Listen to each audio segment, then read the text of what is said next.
on car rides, and my favorite color is purple. Next, Kinsley said, I like to play on my PlayStation and play with my neighbors, and my favorite color is purple too. Finally, Jules shared, I like riding my bike and playing on my iPad, and my favorite color is pink. As they talked, I could see them getting more comfortable. That moment helped break the ice, and it made everything feel easier.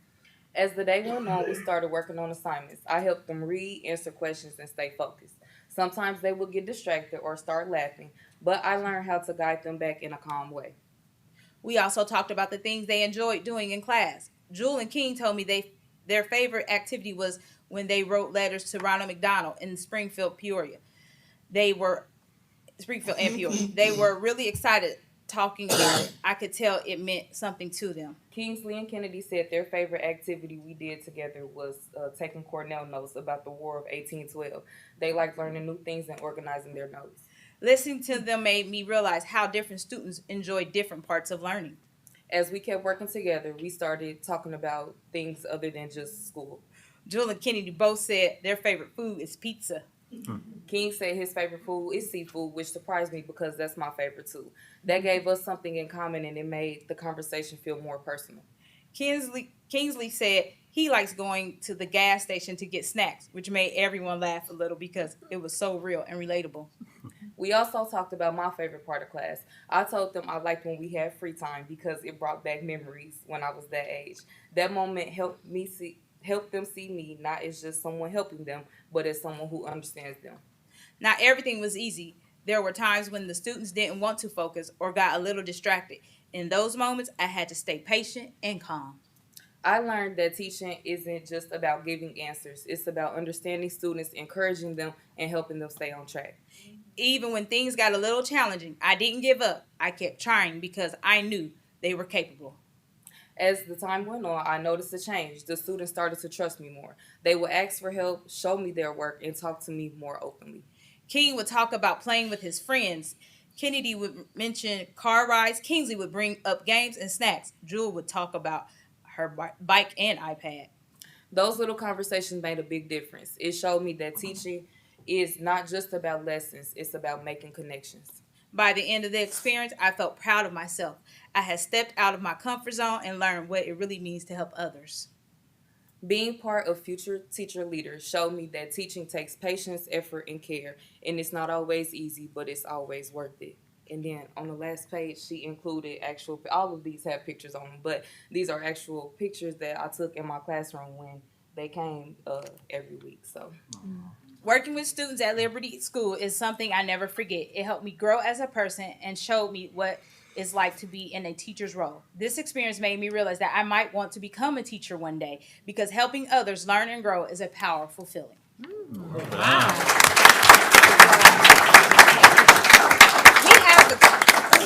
We have a total of, we started with like 4 and then we've grown to 8 to 10. And then at running Rally with the Ridge, we had 8 more students show up to want to join. So hopefully we can keep growing this program more and more. Wonderful. Thank you. Oh, so here we go. This is Azaria Collins. She's the one who wrote her book. And this is Jewel. yes. And Jewel is in 2nd grade at Liberty. Who helped her with her book. Yes, helped her. We have Holden Hightower, who's also in the group. He's in 2nd grade. This is Talaya. She's in my classroom. She's in 2nd grade. And this is Oliver. He's in my classroom as well. So.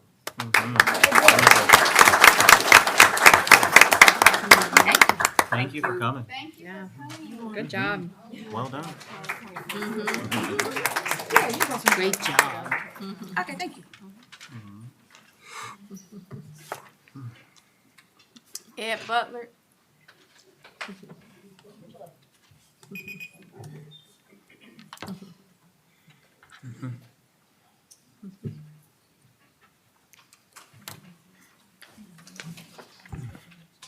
Good evening, Superintendent and the Chairman of the Board and to the rest of the members. I am indeed glad and happy to be here in the midst of you on this evening.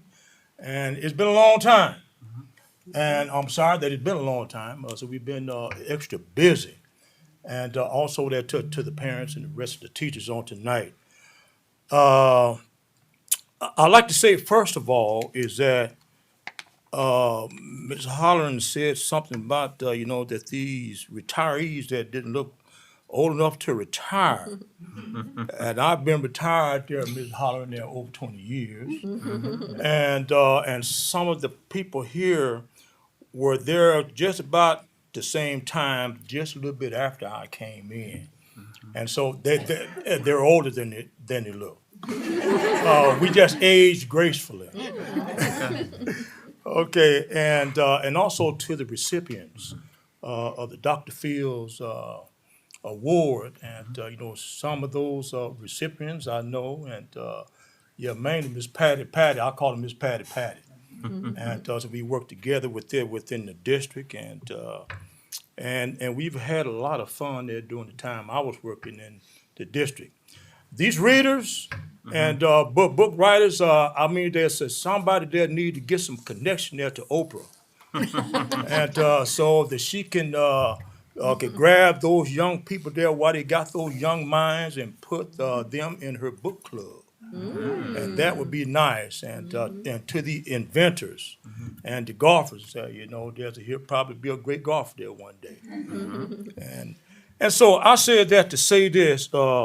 I'm kind of wearing about 2 or 3 hats there today, and I flew back from Springfield today. We've been in advocating at the Capitol there all day today, and in honor of the NAACP. So we were representing you as well, our school system, advocating because y'all know that somebody that sits high somewhere is trying to take all of our funding from education for our school program. And so we're advocating. And we were talking to the senators, the representatives, and all that today, and telling them how we feel, that we don't like it. And so we holding them accountable at the state level. And once they get into the state level, it should go a little higher. And so that's what we as NAACP is doing.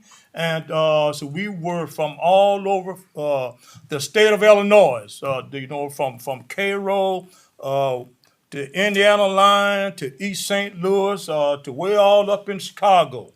So we were there today, advocating there for our young people for fair housing and all of that there this morning there. So we just had a great time trying to get our point across.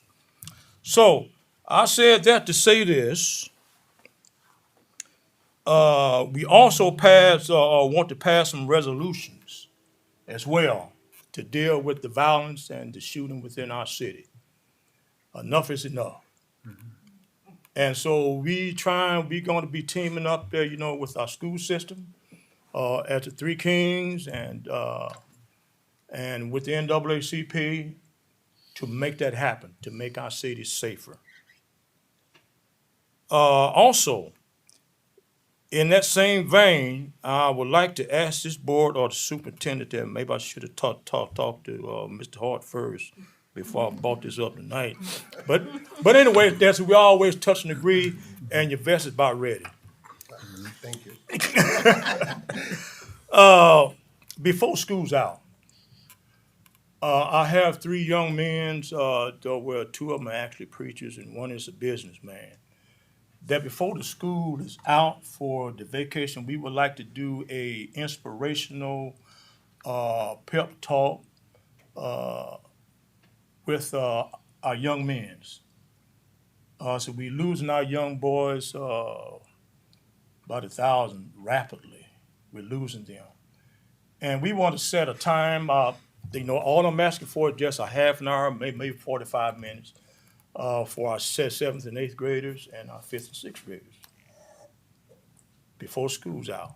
That I would like to bring these young men in. Like I say, 2 of them is a preacher, and then one of them is he worked for the Ford company here in Danville. And I would like to have them to come and talk to our young men. I don't care if they're black, white, Haitian. Oh, am I 3 minutes up already, kid? 5 minutes. I've been talking for 5 minutes. Well, I am sorry. So I would like to see that happen. Thank you. Thank you.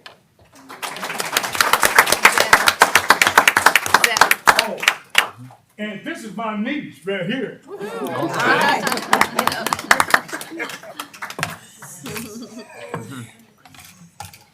Good evening, Mr. Hart, Board of Education, Ms. Parker. I am Zetta Peugeot, the Director of Food Services. I am here just to share some information regarding the summer feeding program. We put out a survey that was out for 7 days. In 7 days, we received over 600 families that showed an interest in participating in this program. That 600 family was equivalent to a little over 1,600 children between the ages of 1 to 18 years of age within the school district only. There's some steps coming up that I just wanted to share real quick. The program is a USDA program that allows families to receive meals for children 1 to 18 throughout the summer for free. There is no income requirement. All families are eligible. Each child will receive within one box, once a week, 7 breakfasts, 7 lunch, a gallon of milk or 2 half gallons with white being 1 for breakfast and then half chocolate or strawberry. We will also have lactose free available for upon request.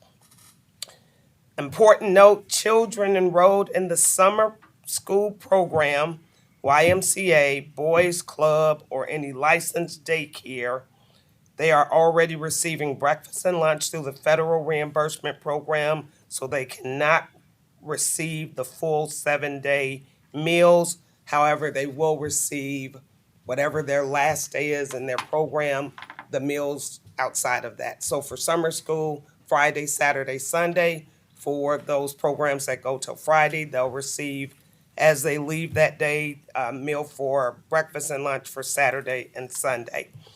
We will begin registration, open registration on May 28th, which is a Wednesday. We will start some special registration prior to the next week, and then open registration on the 28th.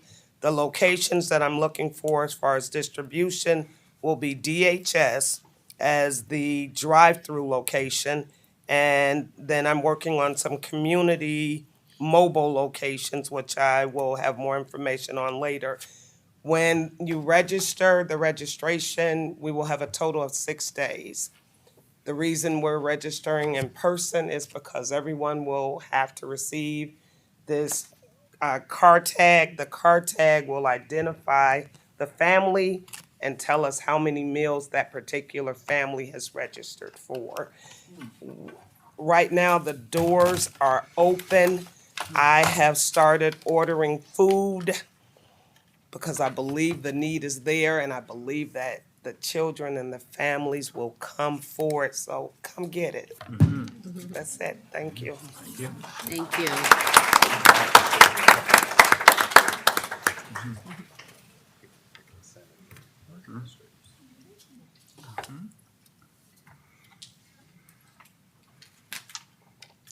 Good evening, everyone. Board, Mr. Hart, Mrs. Parker. I am Kim Papps, Director of Human Resources, and tonight I have the honor of introducing 2 individuals that will be stepping into administrative positions for the 26-27 school year. I'd like to first start with someone who has right around 26 years of experience in education. They have served Danville District 118 as an administrator for at least 17 years. They've served Peoria Public Schools, Champaign Public Schools, and they will be returning to their hometown, Danville District 118, at the start of next school year, I'm sure before that even, to start getting back to the swing of things. This person is data-driven, student-first focused, and has an open-door policy. They put the students' needs first, and they are ready to be home. And that person is Miss Eliza Brooks, if you'd like to come forward.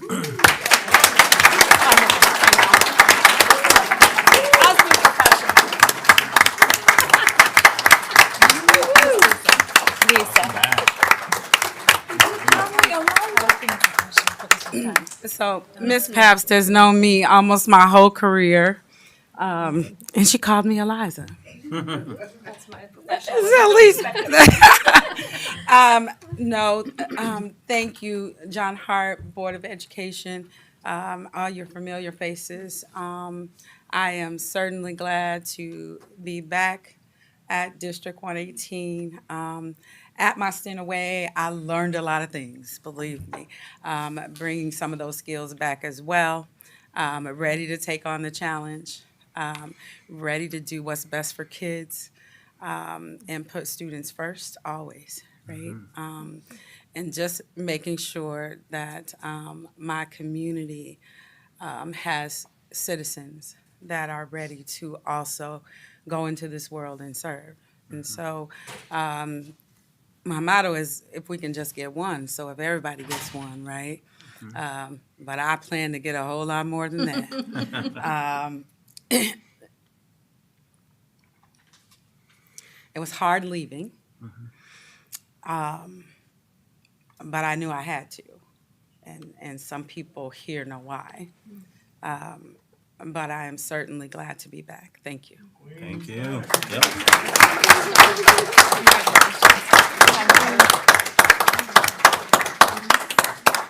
Sorry. Okay, professional done. All right, congratulations to Ms. Brooks, and welcome back. Welcome home. We have one more position to fill tonight, and this is for Edison's elementary school. This person is coming from within the district. They came to Danville as a dean at the high school in 2022. They've been an assistant principal at Mark Denman. They've been an assistant principal at Southview Upper Elementary, where they currently serve. They are in a team that I know will be very sad to see them go, as they are very tight. They are a great group. But your team will be there to help you as you move on to Edison. This person comes with goals of communication, comes with goals of knowing the curriculum. They're very data-driven, and again, like Ms. Brooks, very student-centered. With their experience, we can't wait to see what happens at Edison Elementary School, and at this time, I'd like to call forward Blake Bodine. Congratulations, and welcome to Edison.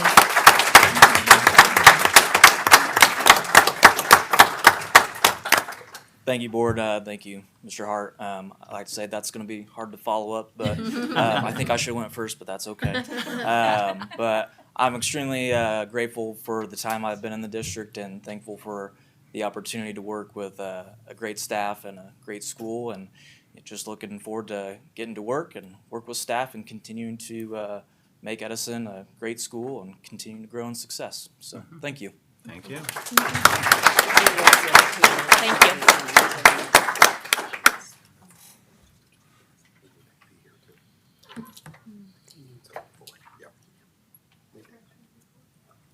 Is that it?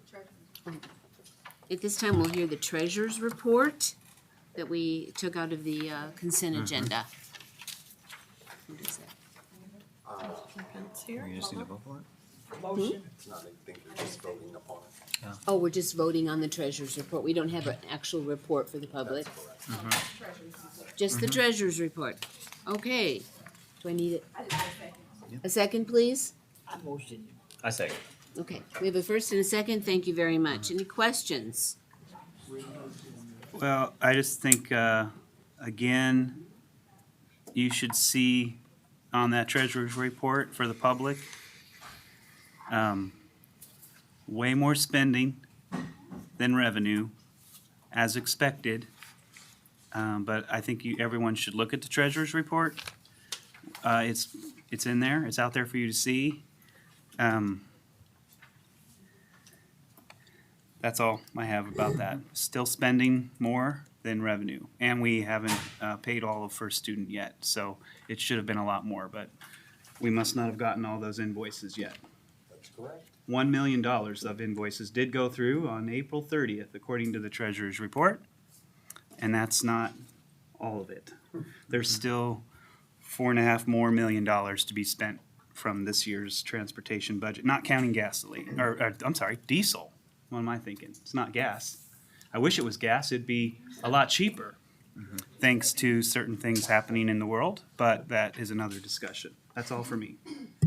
And in fairness, we haven't had invoices from the transportation department, so they're catching up now. Right. Okay, just to be clear. Okay, anyone else? Roll call vote, Ms. Robinson. Mr. Easton, Yes. Dr. Holland, Yes. Mrs. Corbin, Yes. Ms. Payne, Yes. Mrs. Town, Yes. Mr. Warfield, I abstain. Mrs. Holland. Yes, motion carries 6 with 1 abstention. Thank you.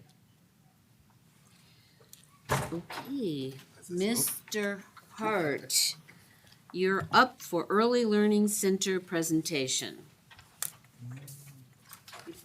That's okay. Okay. Thank you. Good evening, Board of Education. I'm John Hart. I'm the superintendent of the school district. And tonight I'm here to talk to you about the restructuring of Mark Denman Elementary School. I think the information's already out.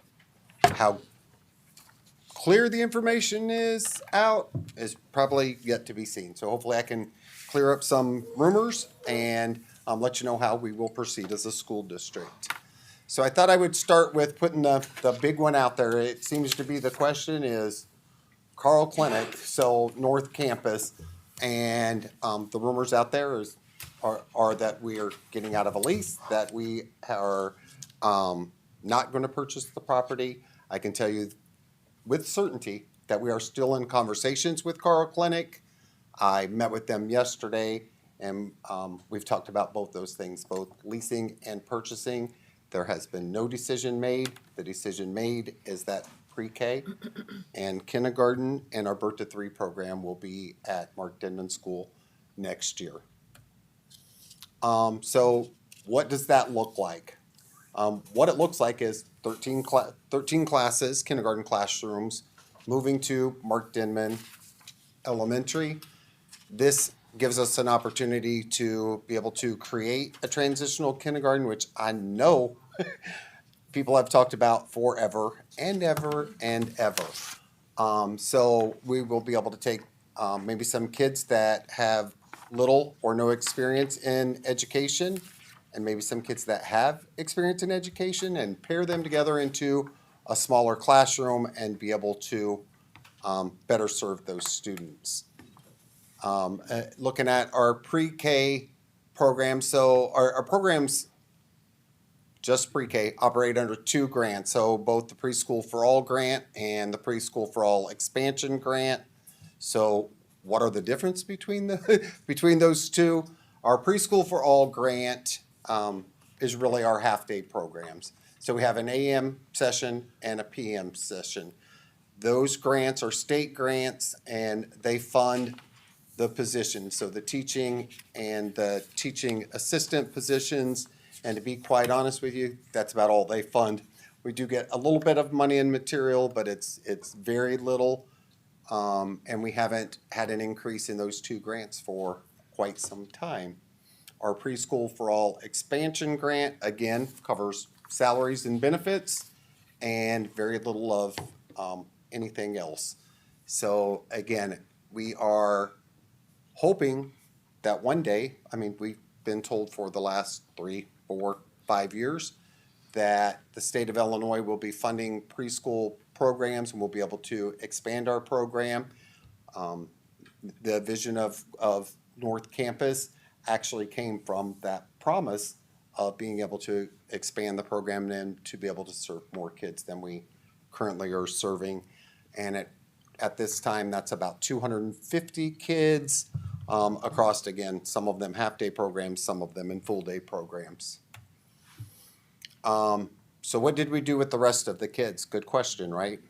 So we have first, second, third, and fourth graders. So if you look at the left number, that is the number that we are currently serving now. So you will see that some of our numbers go down. So take Edison Elementary.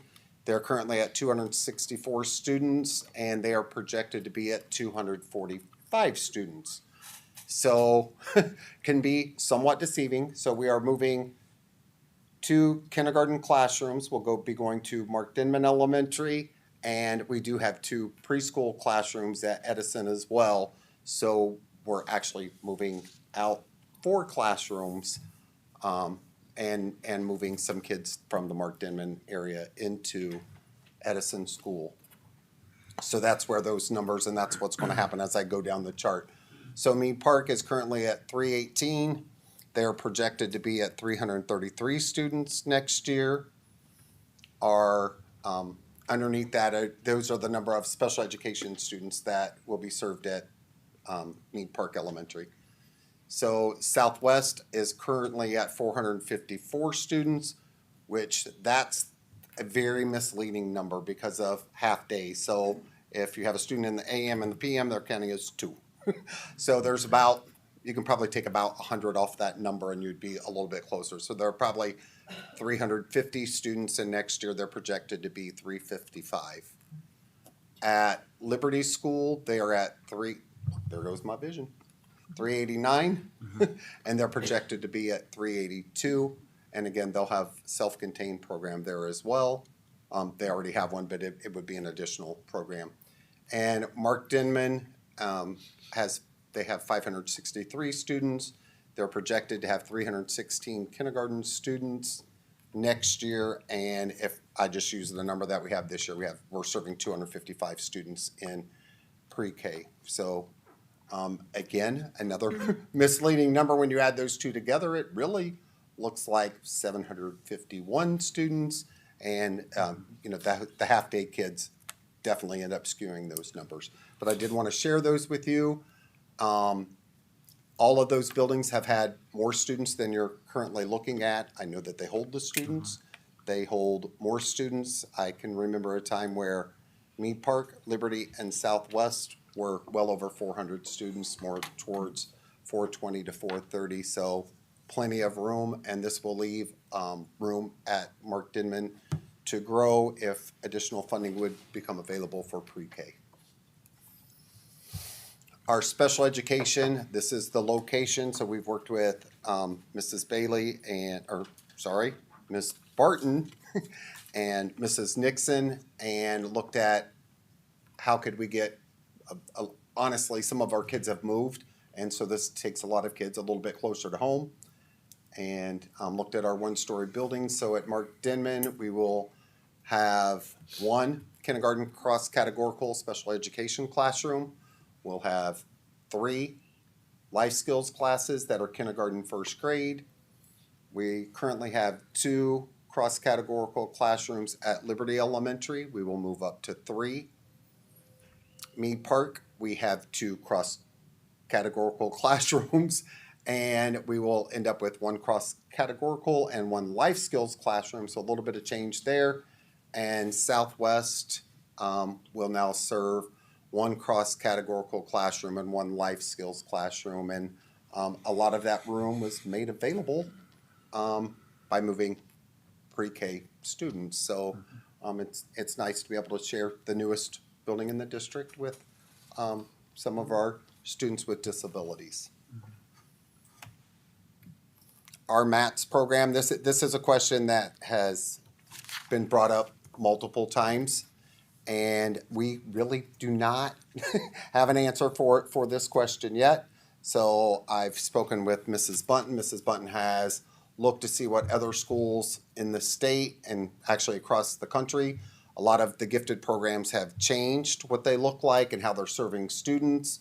So while we're in the process, we thought we would look at our program again and look to see what this could look like. So these are the possibilities. So the first bullet is really what we're doing now. We have a self-contained program at Mark Denman. We could pick it up and we could put it at Mead Park tomorrow.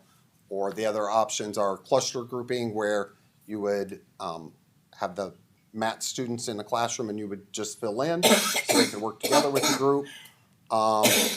Or we could do a pull-out program. We could work with retired teachers. We could have a resource teacher. So there's a variety of things that we could do, and moving along as quickly as we have, we really didn't feel like it was fair to the students or the staff to make a decision kind of on the fly. So more information to come.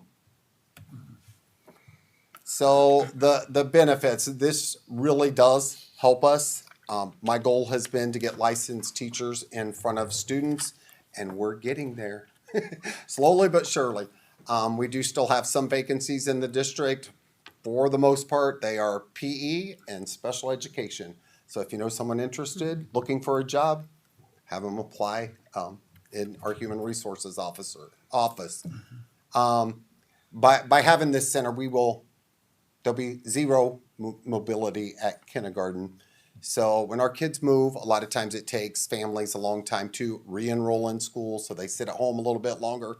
We have some families that move multiple times in a school year, so it will be nice that our kindergarten students will have a home at Mark Denman. No matter the circumstances of their family, they will remain in that school for the year. So definitely a benefit for us.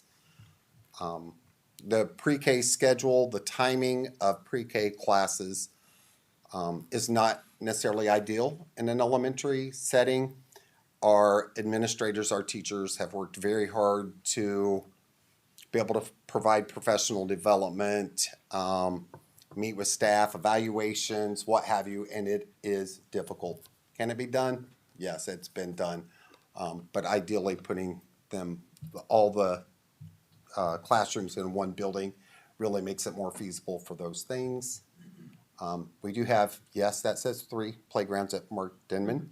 There are actually 2 playgrounds at Mark Denman, and we've had a new playground at the warehouse for quite some time. And Mr. Weidenberner can hardly wait to get that assembled and put in the courtyard of Mark Denman. So huge benefit to our kindergarten and pre-K students. It will be size appropriate, age appropriate. So we're excited for that. Room for gross motor and a gym, this does not happen. We've been crowded with our pre-K students. There was a time where at Southwest, if it rained, most gross motor activities, jumping rope, running, what have you, hula hoops, they happened in the hallways. And that's a lot of kids, and a lot of times they come with equipment. So it will be nice. There'll be designated places, multiple places at Mark Denman where those things can occur. Bathrooms, who knew? Bathrooms in the classroom. So this will be, for the most part, that's where we will focus. Don't know that we have 13 classrooms, but we're pretty close that have restrooms in them. So very convenient for the students and for the staff. A laundromat. So we do have a room with washers and dryers that we'll be able to utilize. The staff can use, the community can use our Birth to 3 program. They're always having events, and so it'll be nice that we can help some of our families. They can visit that room while they're there and maybe have a load of laundry waiting when they finish. Our library will remain. There's been a lot of talk about that being a community room, a reading room. What that looks like going forward, I think we have a global idea, and Mr. Rice and team will take care and come up with some great ideas. So I wanted to make sure that I focused on those things. Those are the things that really got us here today. And there are some unintended consequences as well. There is a financial savings to this. It's not the reason why I've made this decision to go this direction, but it didn't hurt things either. So we do have a home program interventionist, and we've had one at each location. We did have somebody resign and take another job. With them all being in one location, we will not be replacing that person. With there being kindergarten students at Mark Denman Elementary and fewer students that require service at Mead Park Special Education Services, they'll be able to split a special education resource teacher between those 2 buildings, which has never happened as far as I know. Those are usually 2 buildings that get a lot of services. And right now we have 2 teachers at Mark Denman, or 2 PE teachers and 2 music teachers. We'll be able to take that down to 1. So we'll be able to fill vacancies with teachers And again, that just cuts cost and puts licensed teachers in front of our kids. And as you know, that's the goal. And transportation will have fewer buses. They will be easier to route. And our transportation will be reimbursable. And it has not historically been reimbursable in the state of Illinois. It's reimbursable for general education, but not for pre-K, unless pre-K students ride kindergarten buses. So we'll be able to put pre-K and kindergarten on the same buses, and we will be reimbursed by the state, except for some early childhood special education buses. So there may be some of that, some midday routes, but for the most part, we will be reimbursed for that transportation, and that will make, that's quite a savings for the district, so. And as we went, this wasn't just throw something together without putting a lot of thought into it. And this map, I probably owe everybody tons of thanks. Mr. Rice worked on this, Mr. Thornton worked on this, got this map together pretty fast. There used to be lots of broken pieces where maybe you lived here and some kids lived here, but y'all went to school at Mark Denman. So I really looked at trying to put the areas together so the kids that live in the same neighborhoods would go to the same schools. Even though, yes, I understand that they're not neighborhood schools, it's very important to me to do that. There are a few outliers, but very few. So I feel very confident with this map. I've showed you the numbers, the educational benefit, and the cost savings that we will gain from this move. And that is all the information I have to share. I thank you for your attention. Does anybody have any questions for me? Can I ask? You may have said absolutely it, can ask. But I have a question on a slide when you were talking about special ed staffing, and then there was a number in parentheses. What was that number representing? You'd have for example. Oh, those are the grade levels. So first Oh, and okay. second, I went. Did I do that? That was the lucky guess, right? I was just pushing buttons. So grade levels are in parentheses. Okay. Yes. Gotcha. So that'll be a first and second grade class, special education class. Okay. You said transportation costs would go down. Now you're pulling all the pre-K and kindergarten students from all over the city. That's correct. Wouldn't that require more buses going out? It should not. If it does, it would be minimal. We already go all over the entire town picking up pre-K kids, and there'll be a kindergarten person right along the same route. So They can all go they're on the already same going, bus. so they would ride the same bus. Okay. I don't have a question, I just have a comment. I think Mr. Hart, you and Ms. Parker did an excellent job on this. And I think it's a good decision. Thank you for your work. Thank you. Any other questions? Thank you, Mr. Hart. Thank you much. Thank you. And now we'll have the first reading of, Ownership and ed. thank you, ownership and education from our two principals. Yes, good evening, board. Mr. Hart, Mrs. Parker. I'm Brent Lockhart, principal at Northeast Elementary, and I'm here with Mr. Bodine, newly appointed principal at Edison. We're talking today about the Ownership and Education Committee, and we met. This is also first reading as well, so we'll fill you in a little bit on what we did. We convened 3 times during the school year this year, March 5th, April 9th, and April 23rd. Meetings were open to staff, community members, and input was gathered through both in person and both through virtual formats. The committee discussions focused on several areas, including student tardiness, whether formal definitions of disciplinary infractions should be included in the handbook, the use of smartwatches, and AI glasses. Then the committee recommends that administrators will participate in professional development prior to the start of the next school year and conduct monthly data reviews to support consistent application of disciplinary practices. So our main thing that we looked at was we were looking to change the language on digital watches to include smart watches, because it's not just the digital reading, it's, incorporating the use of your cell phone through text message. So we want to make sure that that language was cleared up. And then the other part was AI glasses, because we had some questions on that, wanted to make sure that was incorporated in there. And those of you that aren't familiar with AI glasses, there's a lot that they can do on there. So.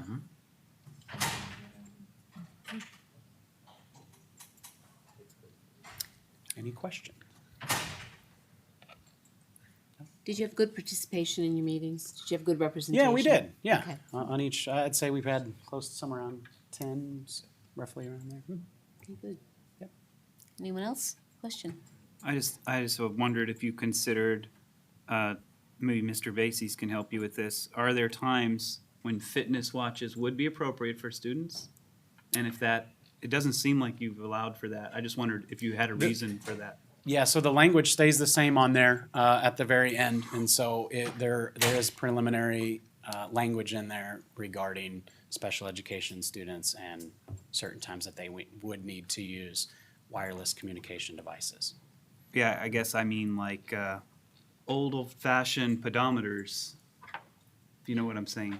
They look like they're digital. It could be that they get swept up in the prohibition. I just wondered if you had any intent on maybe permitting certain brands, like they make us do at the place where I work, where they won't let smartwatches in so that people do their jobs instead of not doing their jobs. I just wondered. Just a question for you to think about. Okay, appreciate it. Yeah, our main discussion was, centered around students using the smartwatches for communication purposes, so through text messages. So if their digital watch didn't have that, then you could correlate it to not in that category. Someone can protest and say this isn't the one you're trying to cancel then. They could. In theory.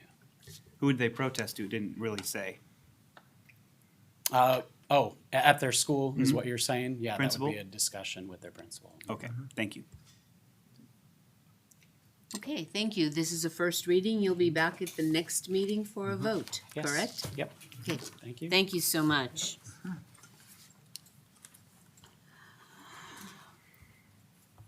Our next agenda item is the Illinois Association of School Boards membership dues, which we, Number 9. oh, that's because this is my least favorite thing because we talk about it all the time and we amend it all the time. So I just assume you all know. School calendars. How many times do we talk about school calendars?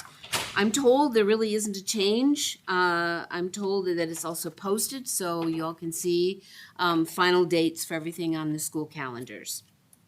The only difference in this one is it gives the ending date for the school year. So that's why it is in Permanent, front won't of you. change, Will not change. unless we have a snowstorm, right? Yes. Just saying. It's Okay. Illinois. Ask on that. Yep, no, not yet. Okay. I will entertain a motion to approve the 25-26 school calendar as amended. Thank you. Second? Second. Thank you. Any questions? Yes. It's so strange to me to see the last day for Northeast being the same as the traditional. How did that happen? Look at poor Mary Ellen. One of you. It just is how it fell with, Okay. by the time, Never does. good evening. It's just how it falls, and because we had makeup days, and then there's so many little caveats that you have to do, like when we have an early release day, Northeast can't, so like conferences, Okay. or like with conferences, there's little strange things that happen. So, it just, with the holidays and everything, it just worked out this year to Okay. fall that way. Got it. A bonus It's- for we have a those calendar year-round committee if students, I anybody would wants say. to join, like to figure these, it's a lot to figure this stuff out. So, that, Caught my eye from past experience. yes. We've been getting closer every year. Okay. Any other questions? A roll call vote. Yes. Mr. Easton? Yes. Ms. Payne? Yes. Dr. Holland? Yes. Mr. Warfield? Yes. Mrs. Corby? Yes. Mrs. Collins? Yes, motion carries 7-0. Now we could talk about the Illinois Association of School Boards membership dues, which is an organization that we have been members of for a very long time. Do you want to talk about the advantages of membership? I do. Number one, the Illinois Association of School Board provides professional development. So after school elections, when we have new officials, that's who we go to for our professional development. They are a partner in the conference in Chicago in November. They provide resources for policy and practice as well. I would say it's probably more unusual that a school district doesn't belong to IASB than school districts that do. So I'm the one that's making this recommendation, and it is at an annual cost of $10,665. Again, that's an annual cost, and I recommend your approval. Thank you. Can I have a motion to approve, please? Second. So moved. Thank you, thank you. We got it. Any questions? Well, the only thing I'd like to add to Mr. Hart is they're also our advocacy group at the General Assembly, and they tell us when they're up to suspicious things, which I appreciate very much. That's all for me on that. So you feel like it's worth the money we spend? It's not its weight in gold, but it's worth a lot, yes. Okay, okay. And it's also how we train our new board members. All of our mandated training is all through this company. Okay, roll call vote. Dr. Holland? Yes. Mrs. Townsend? Yes. Mr. Easton? Yes. Ms. Payne? Yes. Mr. Warfield? Yes. Mrs. Corby? Yes. Mrs. Holland? Yes, motion carries 7-0. Thanks. Our next agenda item is approval to change the June 17th regular Board of Education meeting to Wednesday, June the 10th, a week earlier. I believe we have administrators that are going to be out of district at a meeting conference Yes. on the 17th. Hard to have a meeting without them, so we'd like to. I would like to ask for this item to be tabled, just because we do have our budget amendment tonight, and it has to be on display for 30 days. So Mr. Pence actually came to see me today, and he said, well, I think we better look at the 10th. That's not gonna work, or we're gonna have a special board meeting. So if it's okay, we can bring this on the 27th, and we will have a replacement date at that meeting. Make a motion to table number 11 tonight. Second. Mr. Warfield? Yes. Mrs. Townsend? Yes. Ms. Payne? Yes. Mrs. Corby? Yes. Dr. Holland? Yes. Mr. Easton? Yes. Mrs. Holland? Yes, motion carries 7-0. So you're going to bring it back to us on May 27th That's for correct. consideration for a different date. That is correct. That will Okay. be at least 30 days from today. Okay. Everybody got it? Okay. Number 12, curriculum, Mrs. Bunton. Talking about Panorama Data Warehouse. Yes, good evening, Mary Ellen Button, Director of Curriculum and Instruction. We are excited to bring this forward to you. The high school was our first school to use Panorama. Then this year we added 3 more schools. We wanted to see what it would look like K-8. So we did Northeast, Southwest, and Northridge. And we liked what we saw. We like the data that we can pull. It gives us a really great picture, a well-rounded picture of a student that includes academic data, behavioral data, and attendance data. And it allows us to make groups, to work with students specifically and really dig in. When we've looked at data like this before, it's been on spreadsheets that take hours for us to pull together. So this is something that we would really like to have. The cost for next year is $42,074.50. We've already paid part of it because we put part of the schools on this year. That's the $30,000 that we've already paid. And so we're gonna pay we're asking to pay the rest so we can get all of the schools online and look at this data for all of our students. This has been a long time coming, something that we've wanted for years and years and years. And we will use title funding. This is a roll call vote, so I need a motion to approve. Thank you. Second? Second. Thank you. I just have one question. Will it consolidate all of our referrals? I'm need some clarification on that question. Some buildings use different ways to track referrals. Does it put them all in one place? The information about we're pulling it from Swiss and from Skyward, from Q, so that it will help us look at all of that, like information about a student. I don't know if I'm sure how you want to look at it differently, but like that's how we can see all of that from one place. Not all the data then, most of it. Not every single time a teacher writes a note about something. If it's in Swiss or if it's in Skyward, it'll be downloaded into Panorama. Okay. So will we still use Swiss? Yes, you have to. That's what makes all like the data really hard for us to look at because we've got so many different places to pull it from. So because the way that those data sources are used is specific to events or specific to like we use IAR, we use iReady, so all of those things by themselves are really important and they run their own data, but we need something that helps us pull it all together so we can see a picture of a student in one place. So it's like, that's why it's called a data warehouse, because it's like pulling everything, it's like going to Sam's but for data.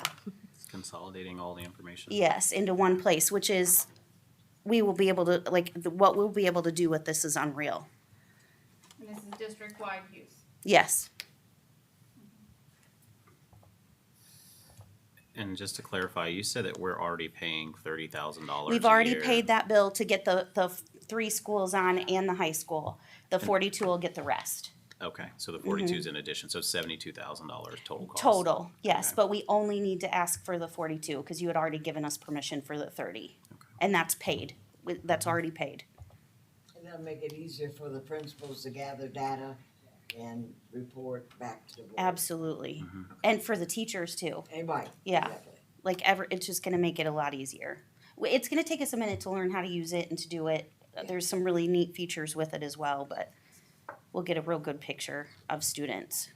It's triangulating data, which is a dream I've had. Does the price include support for figuring that out, or we have to pay them? Oh, yes. Okay. Yeah, That's good. and that's part of why we did what we did too, is kind of slowly implementing the schools.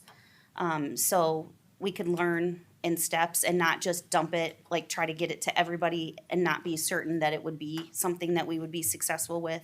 So they provide support and we can ask a million questions. And then we have a lot of people that really like data in our district. And so they'll jump in and start figuring things out and we'll help each other. We're good at that. What kind of time saving do you think this is going to be for administrators? I can tell you that Mr. Bretz can pull up data on his phone like instantaneously. And I'll speak a little accurately. bit just on, the year that I've gotten to use it. Not only does it help for data, but also, it helps out too, when you're trying to set up different plans. You can set up, a student maybe who has had a couple behavioral infractions. You're trying to, put a plan together for them. It kind of helps mediate, gives you ideas for those students. You can go over quarterly data as well, which is really beneficial. So when we come to you guys with just with our quarterly data that we're doing each time, a lot of us go on to Skyward and we have to pull that and then we forget which one we're pulling, and that does it automatically there. Also, we'd be able to target students, basically as it happens. You can set up kind of reminders where it can send an email to you to let you know so-and-so's missed 5 days of school, and then boom, you already have it there in your email. So it's really intuitive to kind of figure out how to use it and then the ways that we can use it. It's the nice thing too that I really liked about it, and I think that Ms. Barton and I are excited about, is one of the questions that we always have when we're working with students is what we're seeing related because they're struggling with academics, and that's maybe why we're seeing some behavior, or is the behavior causing some issues with the academics? And this data will really help us kind of get clarity on that question. And real quick, the other two things that are really good is our home liaisons can get on for attendance. They can see who's missed the last 3 days. They make a list.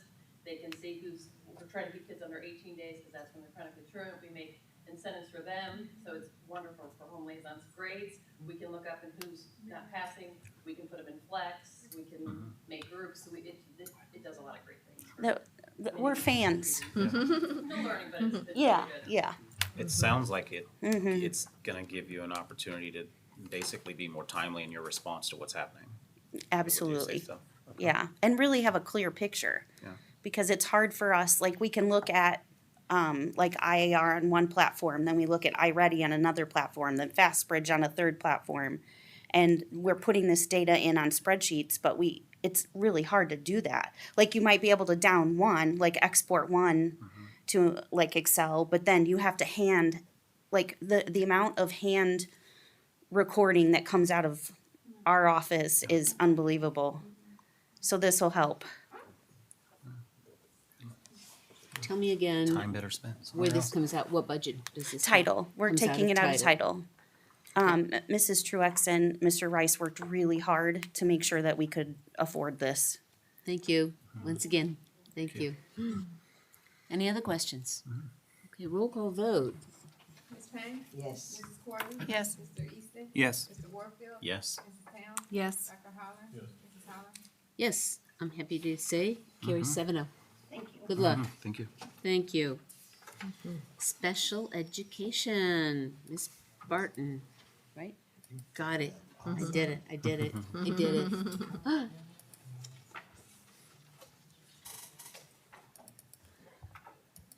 Good evening, Board, Mr. Hart. I am Molly Barton. I am the Director of Special Education. I have several things for you tonight. It's no big surprise that the district is still searching for speech pathologists, so I have a couple contracts for you.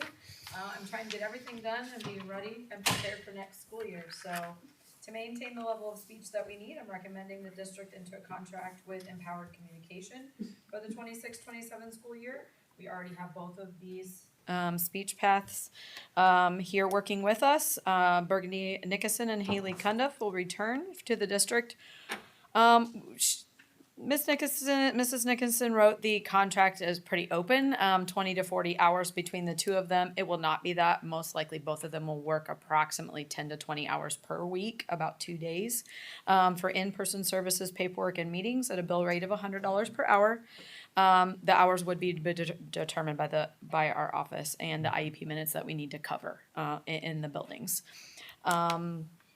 And the bill rate is the same over the past couple of years. So I'm recommending your approval of the contract with Empowered Communications for 26-27 school year to be paid from the IDEA grant funds. Thank you. I will entertain a motion for approval. Motion to approve. Thank you. What kind of evaluative service? I mean, who evaluates these specialists? They're not technically in they're not our employees, so they're not evaluative. Although I will tell you that Mrs. Nixon and I work very closely with all of our contract agencies and people, and we did have 1 or 2 this school year that we will not be asking to return. So we work with them, we talk to the principal, we know how they're doing in the buildings, and then we would just ask them not to return if we did not feel their services were appropriate. So it's informal, but you're on Yes. top of it? Yes. Okay, thank you. Any other questions for them? How many speech pathologists do we have that are current employees? Not contracted out Approximately 13, I believe. across our district? Remember, they're capped at 60 by law, so they cannot go above 60. I think it's a shortage in the industry nationwide, pretty sure. So you don't think if we paid them more, we would get more people who were actually employed by us? I do think if we paid them more, we'd get more How people much employed more? by us. How much more would we have to pay them? Do you think, if you had to guess? I couldn't answer that, but they have opportunities to work hybrid. They have can work from home, and they can also work in the medical or like nursing homes and all of that. They're paid hourly at those places at a higher rate probably than we're paying. The reason I ask is if you have the need for speech therapy, that's an actual need, the likelihood of you remaining in a poverty circumstance over the course of your life is very, very high. But overcoming the speech issue that requires therapy will get you out of poverty. And I just wonder if we shouldn't maybe consider paying these people more money to come and work for us, especially since it's not local funds that pays for them anyway. Typically, it has been local would be funds, local funds. Mr. As Easton. of right now. If there are employees, for it's 1 local year. funds. Only 1 year? 1 year is what, a lot of the services that we put into our grants that the district receives, that money is available due to carryover money that we didn't spend this year that will be used in next year to pay for some of those services. So we will not have the amount of grant money available next year or the following years we do next year. Very interesting. Also, in special education, you're required to do maintenance of effort. So the district has to spend the same amount on a special education student as they do every general education student before we ever expend any IDEA grant funds. So the best way and easiest way to prove that is to pay staff. So our special education staff is paid from district dollars, just like every other general education staff member first, and then all the above and beyond things are paid for the IDEA grant typically. I would be interested in someone, maybe it's not you, maybe it's someone listening close by to me, doing a study on how much money they think we would need to pay to recruit people for this position. That's all I got to say about that. I can do that. Anyone else? We have a motion and a second to approve the contract with Empowered Communication LLC. Roll call vote, Ms. Robinson. Mr. Easton? Yes. Dr. Holler? Yes. Mrs. Gordon? Yes. Ms. Payne? Yes. Mrs. Town? Yes. Mr. Warfield? Yes. Mrs. Holler? Yes, motion carries 7-0. Now, we have a contract with Love Your Classroom LLC. Do tell us what that is. Well, I'm very excited about this actually. So our district improvement plan includes goals to improve behavior suspension rates and also social emotional learning. And one of the things, we just saw numbers about the number of kindergarten students that we have in our district, which highly exceeds the number of students that are in our preschool program. So we have a lot of kids that come into our buildings that have never stepped foot into a school or maybe even such a structured situation ever. So one of the things that I have been working with is Love Your Classroom, who provides board-certified behavior analysts to come and we've done some functional behavior assessments in special education, and we've also done some coaching within special education classrooms that you guys have approved last school year and this school year. So one of the things that I suggested is that since we have so many students with different varying behaviors and we're really trying to work on that, that we provide some coaching to our general education staff as well. It's just another tool in their toolkit. We often get phone calls in our office from principals and from teachers saying, we just need some help with some kids. Is there another set of eyes? Can someone come help? We do have one behavior interventionist in our district. That's one for the whole district. So typically we reserve that for special education and not general education. So I'm recommending that we take the kindergarten classrooms and provide them with 1 quarter of classroom coaching, which would be 3 hours per week of a board-certified behavior analyst, a BCBA, to be in their classroom, to be there and observe and to be there as the things are happening. It's for Mrs. Nixon and I or whomever, somebody in special education, to go and observe in a classroom, we might be able to spend 2 hours max, and then we can make some recommendations. But when someone is going to be in your classroom for an entire quarter, they can see what that student or students are like on a regular basis and just offer some insights, some research-based strategies that can be utilized in each of those classrooms. So the recommendation is that we would purchase 20 classroom coaching packages, which would allow for each kindergarten classroom and a few special education classrooms, a like I said, a quarter of coaching, which is 3 hours per week, from that BA from Love Your Classroom. We have worked with this company over the past 2 years. Everyone really likes the company, and they do a great job. Those packages would cost $72,000 for the 26-27 school year to be paid with title funds. Thank you. Could I entertain a motion for approval? Motion to approve. Second. Thank you very much. Money comes out of Title I. Yes. The behavior analyst comes with the program, hired by the company? Yes. Okay. So we have such a person. It's not like we have to go find them. They have to find them they have to because find we're them. contracting with the company. Okay. We have 2 postings for such a person, actually. That's what I was worried about. So are you confident that they can find a person? So I've been working with them for a while, and this would provide essentially a half-time person here, and she has been able to barely squeak by with sending us a person just for those functional behavior assessments we've gotten. She's more confident that if she says a half-time person, that she'll find someone that's willing to do that. It's not 100% because she still does have to, recruit the person, but also there's the option that I'm going to recommend to other directors of special ed in the area. Hey, would anybody else like to do this and split, they could have a halftime as well. She could hire a full-time person then if if any of the other directors are interested in something similar. I just wondered, the contract says, and I know you saw it because you approved this all here. It says mileage reimbursement will be added to the invoice at the national rate at the time of service to and from sites, not from their house though, right? No. We're talking about in between the schools. But we're not paying for them to drive from wherever they're driving from? No. Is that correct? I do not believe so. Okay, because that could actually be a lot depending on where they live. Like if they're from Springfield, that'd be like $200 each day in mileage. But if they're just driving around Danville, you're talking like $40 a day, maybe Right. $30, maybe. I just wondered, Not like- what do you know what that number might end up being? Like if you had to guess, is it Mr. Hart drives a lot? You guys all drive a lot. Is it a lot of miles? It's not as much as you think it is to drive around. It's not a lot. Or is it a lot?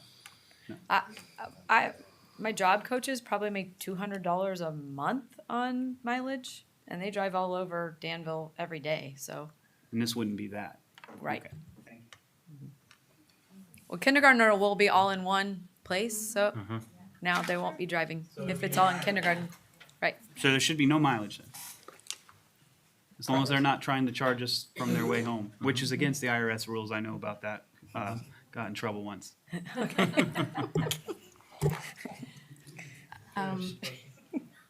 Yes. What's the credential? What's the training for this person? A board certified behavior analyst is major. That's why you can't find them. They have to do 150 hours, I think, of work with others. It's a master's degree program, a BCBA. It's a very difficult test to pass. It's not a high success rate in passing the actual test to receive the certification. I think this is definitely needed after speaking to some of our kindergarten teachers. So I'm very excited to see this. Is there any way that we could get like an update to see how well it maybe worked? For our Absolutely. children? Sure. I'd be real curious to see if it helped. Right. And it's not to say that they're doing anything wrong. It's just to say, hey, are there any other tools that we can give you? Is there another perspective, or is there anything else out there? There's a lot of frustration in kindergarten. Sure. So yeah. This is Yeah. Question. Go ahead. Okay. I know this is a different approach, but this brought up my past experience with hearing from Hunter LaFave, I think is how you say it. It's in your head, and the different program that he had to try to help with behaviors and trying to alleviate those in the classroom. So do you feel like this type of certification with this person and their approach would be much different? Very different. very different. This And- is a completely research-based approach. Okay. That's, if you talk to Lainey, who is the owner of the company, which I've talked to several times, there's a large gap in the research and that actually making it into schools. And so these people have that research, and they're gonna come in and teach specific strategies for specific behaviors. And so they just have that ability to do that. A lot of students, have you heard of ABA clinics? There's a new ABA clinic coming to Danville. BCBAs teach ABA. So they go into the homes of students with autism often and teach those specific strategies, and then they work themselves off of that, teaching a caregiver or teaching the student or child to be able to do those things. So it's much more of a, let's look at a specific behavior, and what are the strategies that are research-based, and then how do we work ourselves out of a job essentially by working on those behaviors. I have a question for you. You mentioned that we have a couple positions that are already available in our district for the same role. Sure. Is there anything in this contract that we would agree to that if, say, the individual that they provide for us part-time wants a full-time position, that we couldn't pursue them? I don't know that. Typically, when we do that, we do a non-compete for 1 year, when any of our contracts that we do. We have had BCBA. We have had. When we were able to house them ourselves, we had huge success, which is why we know that we need Yeah. them. Yeah. Unfortunately, just like SLPs, and you Yep. find with a lot of people that profession of Right. education, social, anyone, the salary is not there. The salary is not competitive, and They can work from home, they can be their own accountant, and they're making more money, just like any Yeah. other. Pretty much- I'm looking at a lot of pretty much education any backgrounds. related service provider you're gonna talk to tonight. Social workers back here, so when we had two that we were able to house, they were. Yes. They were in our classrooms and busy every single day. They can do it from home, and they also can do it part-time and still make more than they can in full-time jobs. But they love our school district. But they do. Right? Thank goodness. Thank goodness. Okay, we have a motion and a second. Roll call vote. Mrs. Gordon? Yes. Mrs. Towns? Yes. Mr. Easton? Yes. Mr. Warfield? Yes. Dr. Holler? Ms. Payne? Yes. Ms. Waller? Yes, motion carries 7-0, and we're not done with speech therapy We're yet. not. Once again, this is Taylor's speech therapy. She has been here for several years. She works typically up to 20 hours a week, billed at the same rate as $100 per hour. Services are hybrid. She's very familiar with our district, and we'll just fill in those gaps wherever we need the services. I will say that both of these companies helped us out tremendously. At the end of this school year, we had a speech pathologist who had to unexpectedly take a leave, and they stepped right in and added some additional service hours for us to help us in that crunch. So I recommend the contract approval for Taylor Speech Therapy to also be paid from my DAA funds. Do we have a motion? Thank you. Second? Second. Thank you. Questions? I just have one question, because I see on here additional hours will be billed at $150 an hour.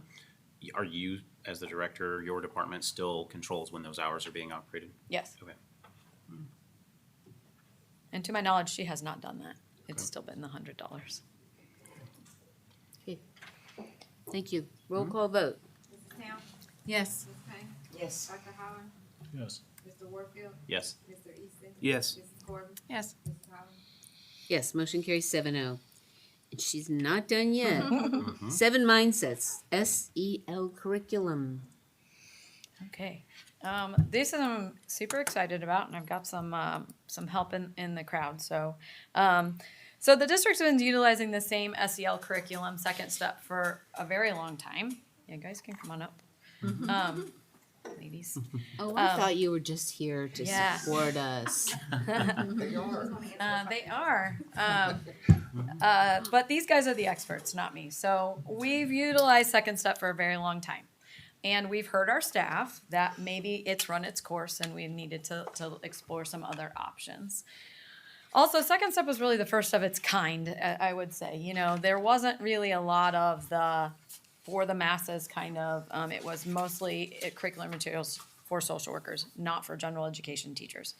So these ladies and a few more, I tasked them with, help me, let's find something else. And we saw a lot of demos, and some of them were good, some of them not so much. And this is one that comes very much recommended, and they've tried it out. It also has Aaron's Law and teen dating violence materials, which they've been piecing together for several years. The students are tired of watching the same video for 5 years in a row. We surveyed the staff. We asked what are they looking for. This one we really feel like kind of fits that mold. It will also provide tiered intervention. So not only will the general education staff be able to easily click and provide the lessons in the classroom, our social workers, maybe home interventionists could utilize it to provide some tier 2 and tier 3. It's designed to be teacher-led and to be school-wide. It is a data-driven approach. It's research-based. It's CASEL-aligned. It's a mindset-based approach, which I talked to Mr. Hart about. We feel like will fit with our district and kind of where we're going and the direction. I gave you lots of data because I wanted you to see what 7 Mindsets is doing. I have talked with the representative who would be kind of working with us closely several times already, and they really want to partner with us. They know that we're a PBIS district. They will work with us to kind of combine that language so it's not confusing that PBIS is here and Second Steps here. You know, this would kind of be just the full approach to how we provide SEL and work on those type of things within our district. I tried, I've worked with Mr. Hart for a little bit now, so I really said, how can you give me a deal? If we enter into a 3-year contract to be billed yearly, they did give us a 10% discount per year. So the total cost for this school year would be $103,500, which would provide us the entire curriculum for all 10 buildings. And also the Aaron's Law and another wellness, teen dating violence materials, another wellness aspect. There's also, everyone would get an ebook of a mindset approach so that for staff, there's also some staff things some principals could do with staff at their staff meetings about a mindset approach. So it includes a lot. It also includes all the partnering, the PD, all of that piece as well. So that's what I'm recommending, that we enter into the 3-year contract for a total of $310,500, but to be paid yearly at $103,500, and this is also title funds. Okay. We have a motion and a second. Do we have any questions for the team? You did say it was going to be at all. We didn't I'm have a sorry. Oh, we didn't have a motion yet? Oh, I'm sorry. I'll entertain a motion to approve. A motion. Thank you. We have a motion and a second. Thank you. Now, You did say all 10 buildings, correct? On here, it's just listing 8 license accounts. It says quantity 10 for 81,000. Okay, I see what you're saying. I was looking below that. It's just where it's got the schools listed, it's only listing. It's on 8 the schools, next but, page. I I missed thought it. that too. It's on the Ah, next my page. mistake. Mhm. Thank you. Yeah, Northeast and Liberty on that second page. I was, I should have read further. I did the same thing. I appreciate you adding the details there that you've already seen Urbana, Peoria, and Decatur, and Bloomington. Thank you. You were anticipating one of my questions, maybe not mine, but our questions. That is very helpful to know. Do you know, though, do they like it or do they feel trapped in their contract? From what I can tell, Peoria absolutely loves it, and Urbana's like, do you guys know? So we're all pretty much Their typically stuff up, part. they can't hear you. Yes, we're all pretty much typically part of the Illinois Association of School Social Workers. So we follow a lot of other districts and kind of what things that they're doing. So we've been doing a lot of research on like Aaron's Law curriculums and things like that, and getting feedback from other districts on what they're doing and if they like it. Typically, you know, the areas that we mentioned, Bloomington, Peoria, all of those, they seem to like what they're using. The social workers are the ones recommending it, so we trust that if the social workers are recommending it, they're the ones implementing it and helping support that. So most of them have had really good feedback and have recommended it. And I believe this is the one that Ms. Parker maybe had heard about and recommended as well. Oh. And this was Yeah, so also, it's very widely known. during the interview with Ms. Brooks, she was very excited to learn that we're going this way as well. So lots of information on the Thank program. you. That is very helpful to know. Teachers too, like we. I won't hear you. Sorry. We also, when we took a look at it, it may look good really to us, but we also have to realize too that our teachers are going to be the ones that are implementing it.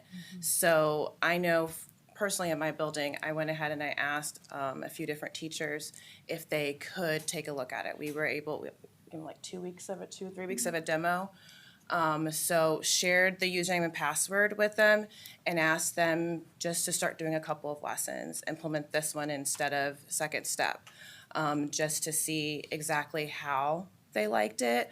And the feedback that I got was really good. One of the main things that they said is they felt like it allowed them to have more conversations with students that felt more natural and not necessarily a very scripted conversation. They felt as if it would be easier to then implement some of what was done within the lesson into the rest of the day, whether or not it had to do with that 20 minutes that we set aside for SEL, they'd be able to then carry it out throughout the rest of the day. So that was some of the things that some of my teachers said. Actually, I have one more, hold on, because I printed out her email that was pretty long. She did like the books, and for 7th and 8th grade, she did say that some of the books that they recommended were already ones that we had within our building and that the ELA teachers were already doing. So that was also a big plus for her as well. So that's, you know, making sure that our teachers were able to demo it and not just us was a big thing to us because we wanted to make sure that they would want to be able to teach the lessons, because that's one of the things, like we really rely on them to do the tier 1 part of it and so allow us to then be able to do the tier 2, but to be able to support them in any way. And if they aren't feeling it at the beginning, it's going to be really hard to get them to buy in. Thank you. I think it's good that it's not that the programs you already had aren't working, but things change, students change. We have a different culture now than we had even 5 years ago. So I'm impressed that you are making the changes. I just want to share also at Danville High School, we don't have an SEL curriculum. Second Step doesn't go to high school level. So the fact that this program includes the high school level was really exciting to us, that we could all be using the same program and we would have something to use at the high school. Because currently, for the past couple of years, it's just been some of us, our social emotional learning team at the school, trying to put together some lessons and things for the teachers to use. So this is going to be great for the high school to have. Does it adapt to different grade levels? Yes, So you're, yes. There's each grade level has all the lessons different. So the kids aren't getting the same thing year after they year? will not. No, it's different. Any other questions? Okay, can we have a roll call vote? Dr. Holland? Yes. Mrs. Tam? Yes. Mrs. Payne? Yes. Mr. Warfield? Yes. Mrs. Gordon? Yes. Mr. Easton? Yes. Mrs. Howard? Yes, motion carries 7-0. Thank you very much. Thanks for all your work.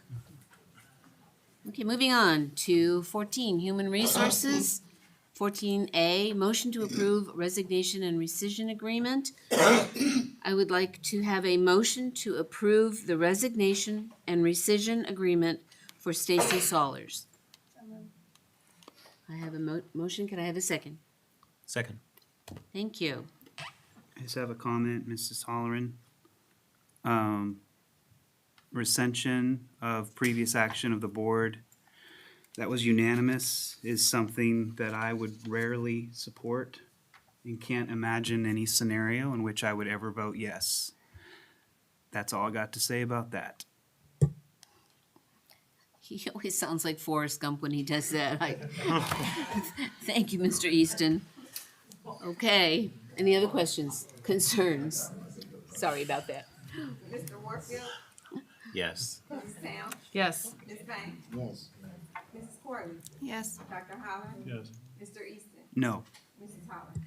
Yes, motion carries 6-1. Thank you. And 14B, dismissal of educational support personnel employees for reasons other than reduction in force. So first, I need a motion to approve the resolution for the dismissal of educational support personnel employee Rashida Williams for reasons other than reduction in force, effective immediately.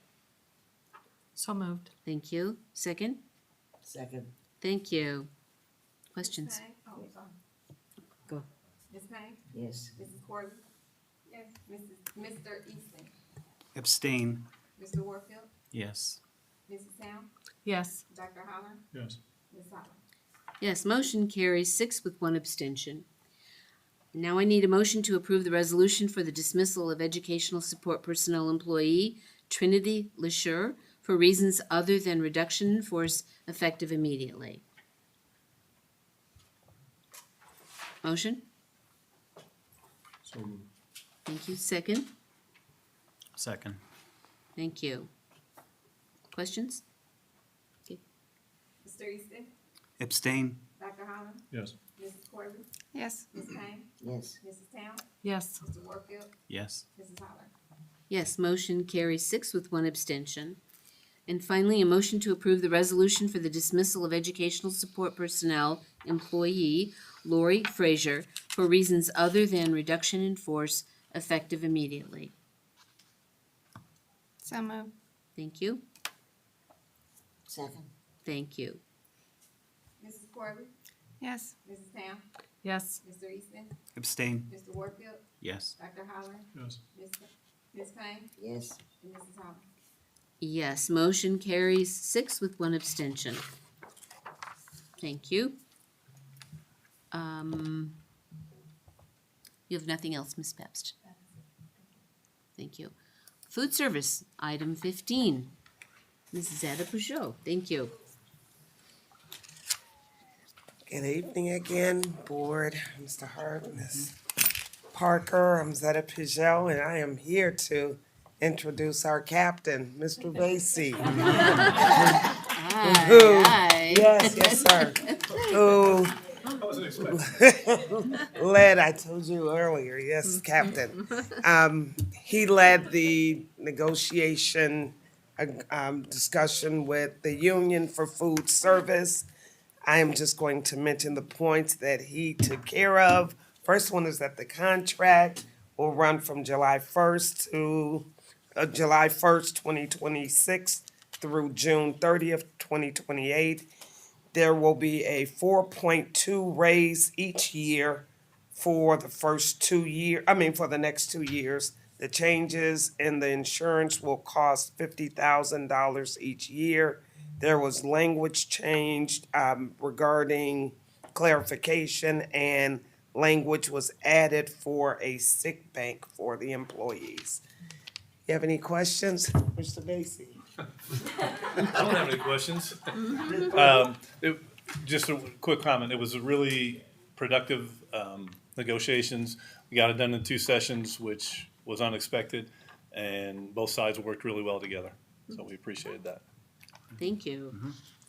I'll entertain a motion to approve the food service collective bargaining agreement. Motion to approve. Thank you. Second? Second. Thank you. I just have one Questions? comment, Ms. Holleran. There are several school districts across the state, I've already told Mr. Hart this, and I don't know if I've talked to Ms. Parker about it yet. Several school districts across the state that have figured out a way, maybe this is for our union president here, to get all of their unions under one umbrella. I think, I know that would be very difficult. I talked to several school board members who've done it in their school districts. It took as many as 5 years. One said it took 10 years. I just think it should be a goal of this district to get all of our union people in one collective bargaining agreement. That's my only comment.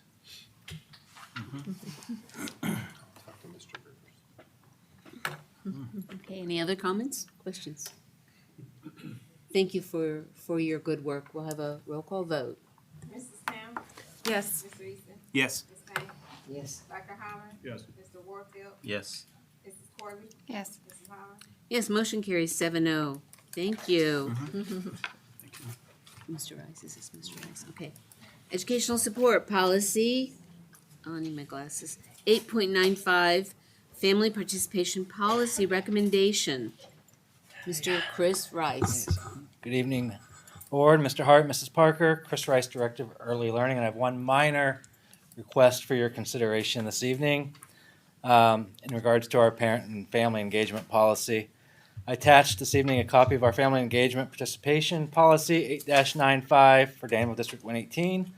The fiscal year 27 consolidated district plan requires districts to assure that parent and family engagement is in compliance with Title I-A requirements for districts receiving greater than $500,000 in allocated funds, and that policy is submitted to the Board of Education for approval. The one change that we would ask to our current policy is the following. Create a district family advisory council for the purpose of involving parents and family members in the joint agreement of the consolidated district plan and supporting the initiatives with that plan. My vision for how that would kind of work is very similar to how our ownership and education committee is being utilized now. So just involving our stakeholders. I would ask for your approval. Thank you. I'll entertain a motion. So moved. Thank you. Second. Thank you. Questions for Mr. Rice? How is this different than our family council meetings? So family council meetings are at the building level. We'll talk about building level initiatives. They will talk about things we're doing at the district level. But we are required every year to submit a consolidated district plan for our district. It's everything from basically how we're going to utilize our title funds. So from instruction to professional development, pre-K, curriculum, special ed, and making sure that we are getting parent input on those initiatives at the district level. Thank you. Anyone else? Thank you. Roll call vote. Mrs. Tam? Yes. Mr. Easton? Yes. Ms. Payne? Yes. Dr. Holland? Yes. Mr. Warfield? Yes. Mrs. Corby? Yes. Mrs. Holland? Yes, motion carries 7-0. Thank you. Thanks, Mr. Thank you. Rice. And now we have business and finance with Mr. Todd Pence. I know. Stop it.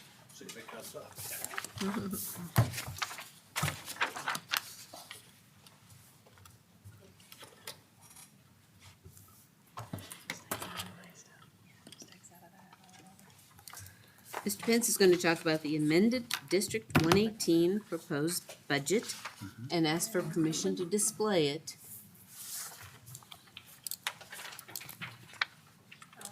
As soon as you get it up, I'll put it up there.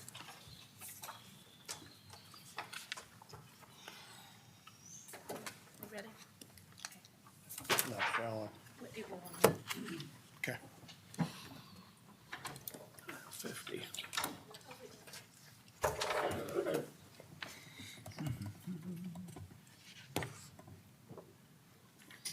Oh, boy. Almost ready. All right.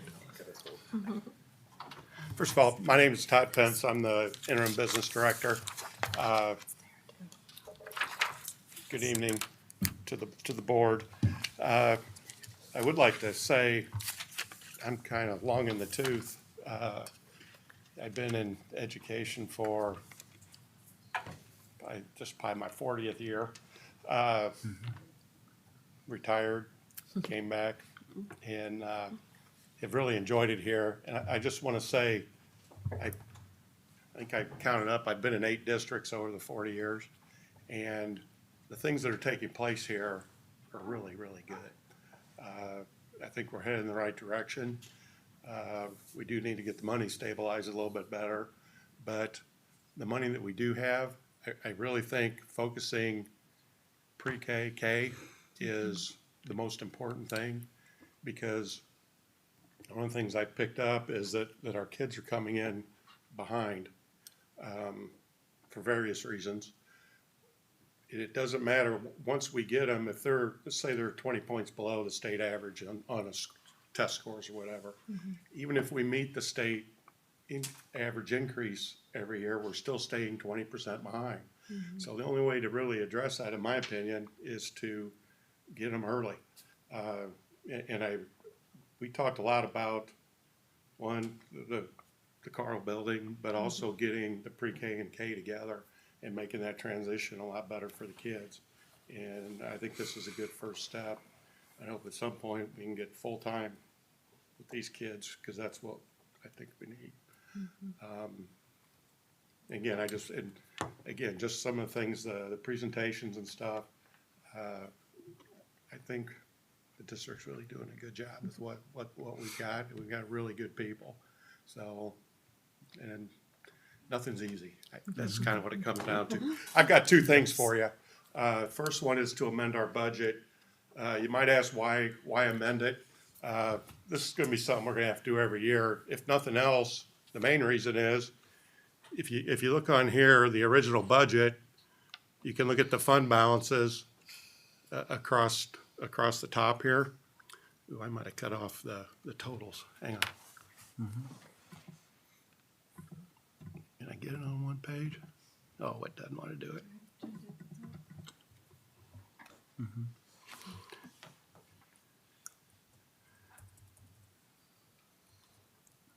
That's all right. Even if I don't get to it, you can get me there quick.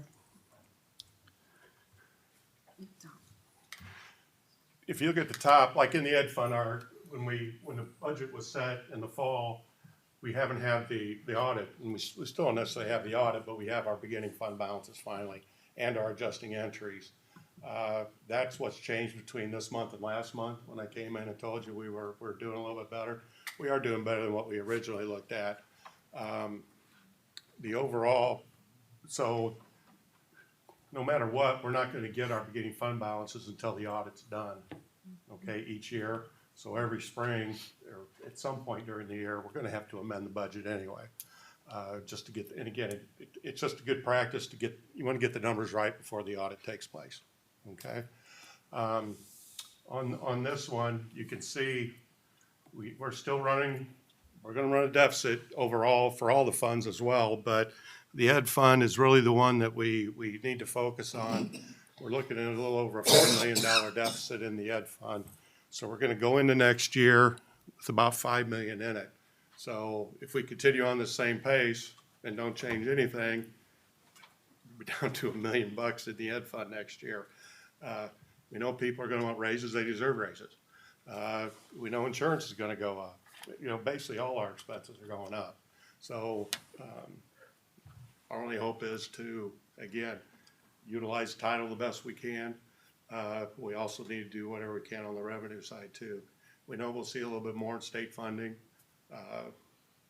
That number isn't completely finalized yet, but we will see, you know, a couple $100,000 more in EBF at least, and so on. We also, going into next year, we need to look at the levy. A couple things. Mr. Hart came to me today. There's a couple proposed TIF districts out there that could negatively affect us down the road. The one the city already has costs us about $1.2 million this year. So the TIF districts are a big deal. And I know I plan on working with Mr. Hart and the city to see if we can get a cut of that. It's not unusual when they form a TIF district to give a district a certain percent of that money back. And I think would be wise for us to at least see what we can do, if anything, on that front. And again, you guys might not even have seen the TIF stuff yet. I know it's just a recent development. Going across, I guess trying to show you what this means overall. Oh, you got it over there.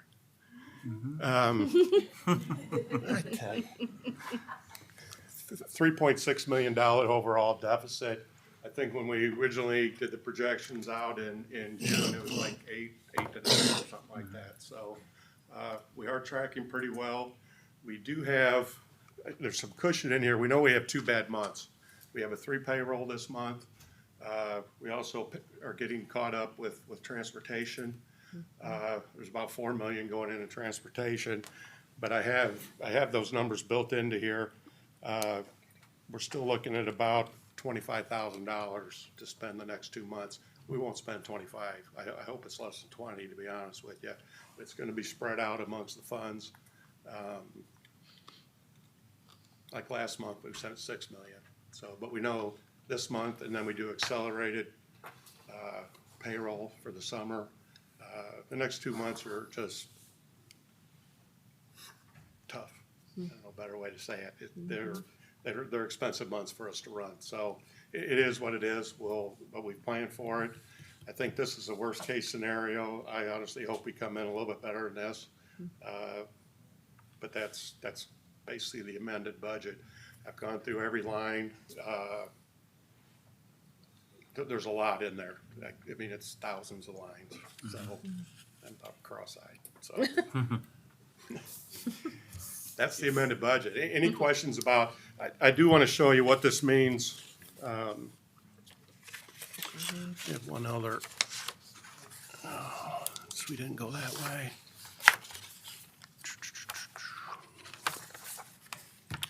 Open. There it is.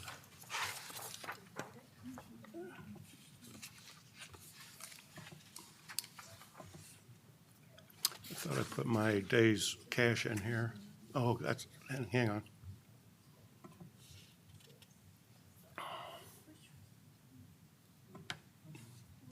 Word. I don't know Word.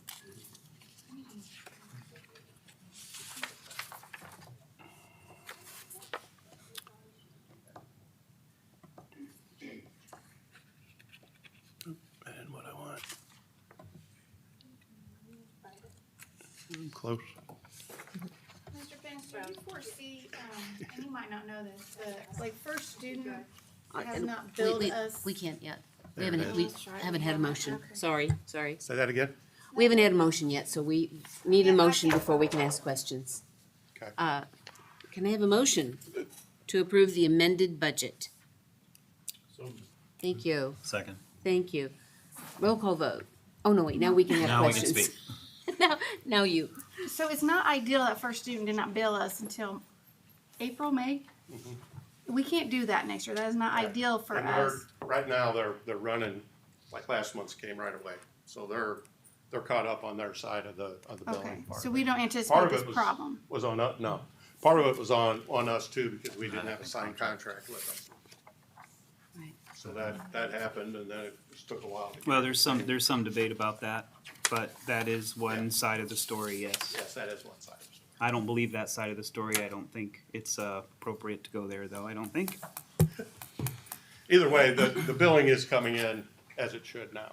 We didn't have a signed contract with first student. That's not Bid true. out, I don't know. We approved that. That is, yeah, that's correct. That is correct. Like that's a whole other conversation, isn't it? It is. Very good. I've been showing you each month as well, and this kind of goes along with the amended budget. If it finishes the way that it was budgeted, we're looking at 40 days of cash on hand, which is not great by any means. And again, right at the end of last month, we had 115, so it tells you the next 2 months are going to be rough. For the state, in terms of how they categorize that, less than 30 days puts us on the financial bar. So we're not going to be at that level, but we're trending that way.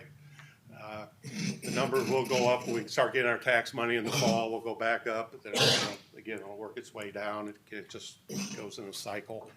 But that's kind of that's where we're at with the budget. And I'm actually looking forward to putting together next year's budget and starting from scratch. But we're excited to have you. Yeah. Yes, we are. Glad to be here. I really enjoy being here. I think we're trying to do the right things, and the people I work with are getting it done. So basically, I'm just looking for a motion to put the amended budget on display for 30 days.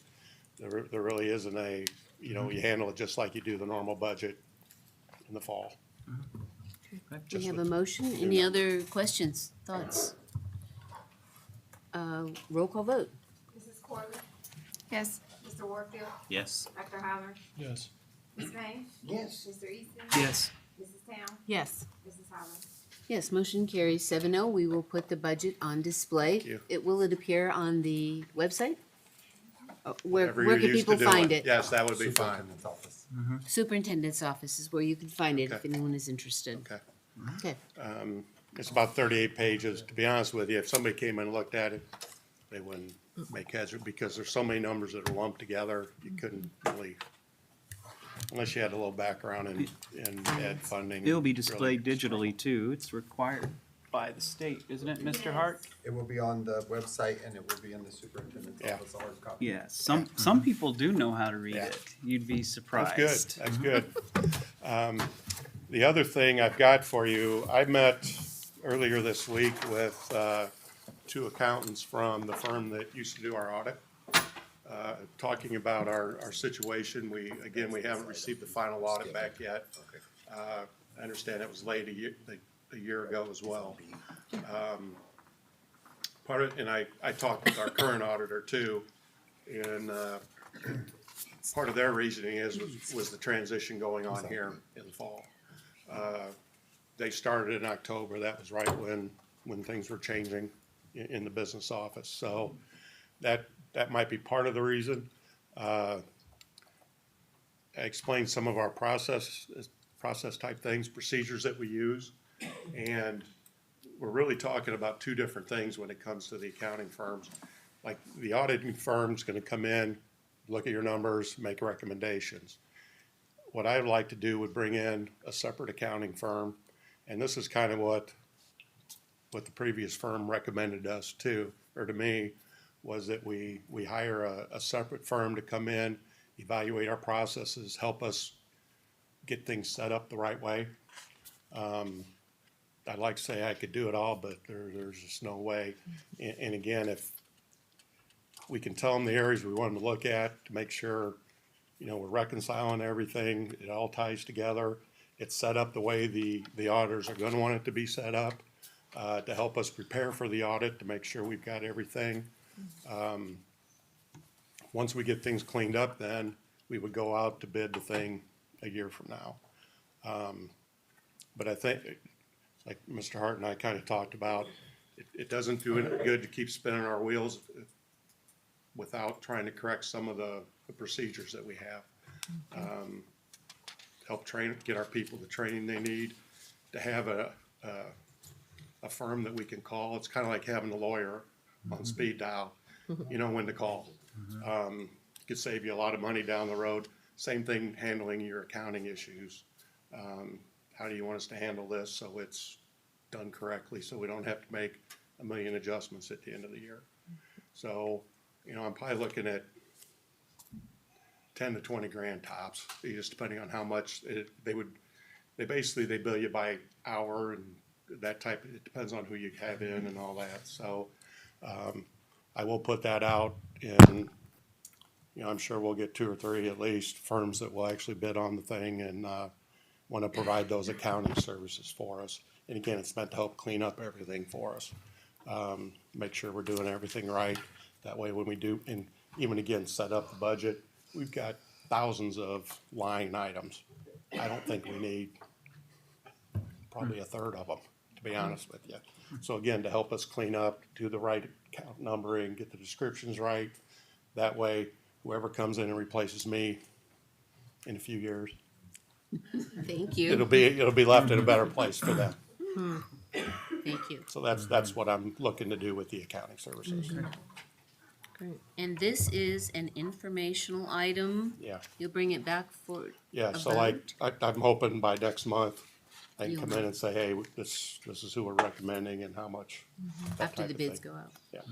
Okay. So basically, we'll go out and get quotes on them. Thank you so much. Okay. I think the public needs to know that he's an interim business director full-time and a half and a half. I mean, he works lots of hours and has really made a difference in our business department. So, Mr. Pence, we appreciate you so much. I need you to know. Okay, informational items, Mr. Hart. Okay, I'm gonna be quick. I have two items. First of all, I just want to mention that Camp Invention, which has been held in the district for the last probably close to 10 years. They lost their funding, so they're funding one program in Illinois, one program altogether, to be quite honest with you.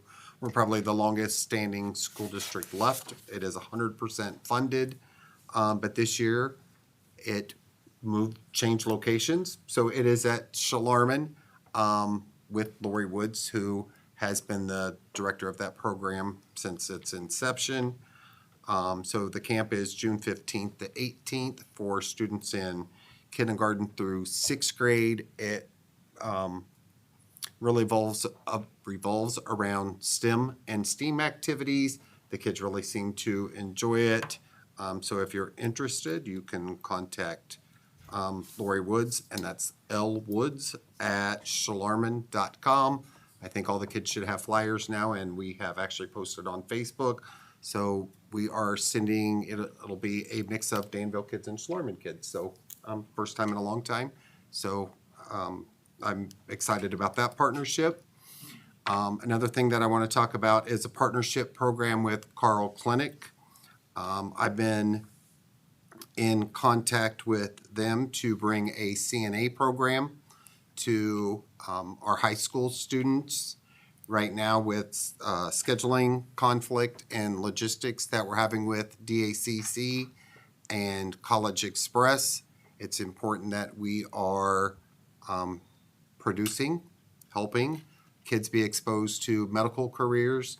So I'm working with them, and I hope to bring at least 2 sections to Danville High School as early as next year. So fingers crossed, but they've been great to work with. So I wanted to make sure that everybody was aware. Thank you. Board comments. Mr. Easton. I'll be quick. I just wanted to say, Ms. Zetta, the fact that you were proactive in surveying whether or not there was a need for food, and then finding out how large that need is I mean, I'm grateful that you did it. I wouldn't have expected such a response. You probably did. I think it's important for the community to hear those numbers again.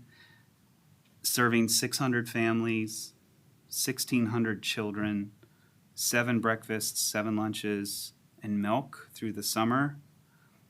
1,600 children's family members asked for help for this. This is it's a great thing that you're doing, so I appreciate it very much. The community, I hope the ones that need it are going to hear that it's available, and I think you've done a good job of letting them know, so thank you for that. A lot of people do not have any clue what our families are going through. I think you might, and some in this room, of course, know, but a lot of people don't know how important that is, and so thank you. Thank you for doing that very much on behalf of the district and for our community. I already talked to Ms. Holleran about this, but I told her I'd say it anyway, so I'll say it. I think that, Mr. Pence, you're doing a great job at getting the budget closer to where it needs to be. I personally am of the opinion that the board needs to help you more and have more direction for you in ways we need to cut spending, because we are not fiscally sound. We're spending more than we're raising. The current administration in the United States Federal Department of Education is not going to give us more money. It seems the General Assembly is more interested in the Bear Stadium than helping education. And I don't say that in jest. It just seems like there's different priorities at the state level. And I think that this board needs to consider having a special meeting to talk to Mr. Pence and others. And you can call it a finance committee meeting if you want, but an open meeting to brainstorm ways that the board can help you all not have to make the decisions on what needs cut, because things need to be cut from our budget for the fall. We cannot have a deficit again. We can't go down 40 more days of cash. We won't. If we do, you mentioned already the TIF districts.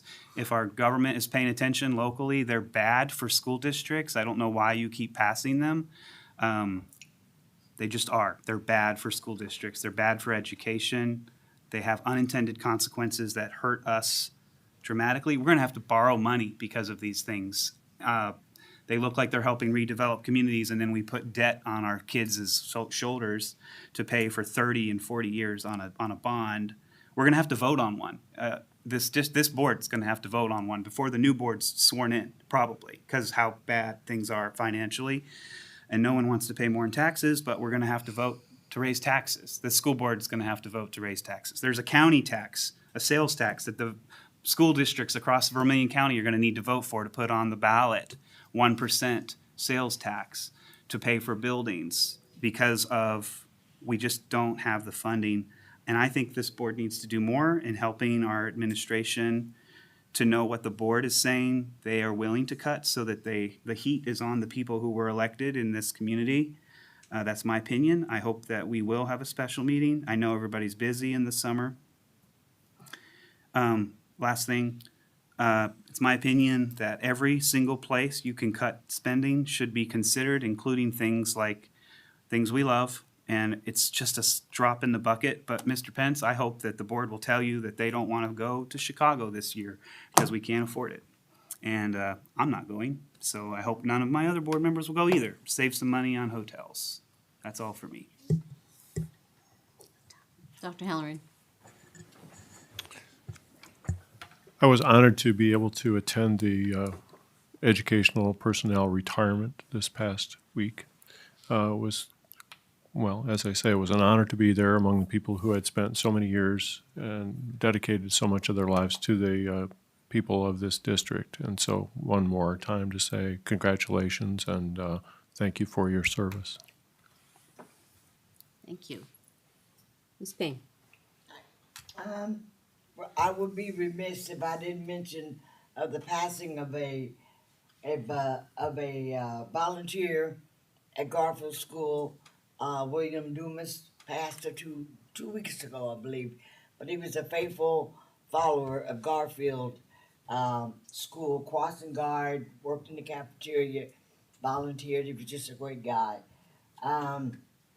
Kudos to Northridge and Northeast on their presentations. I thought it was very good.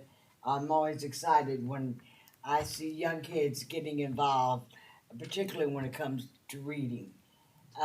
The Panorama Data Warehouse, that was quite intriguing because as a former principal, pulling, and this was before the real technology of today, but pulling and trying to find data was a nightmare. So this is going to be a very welcome asset to the district.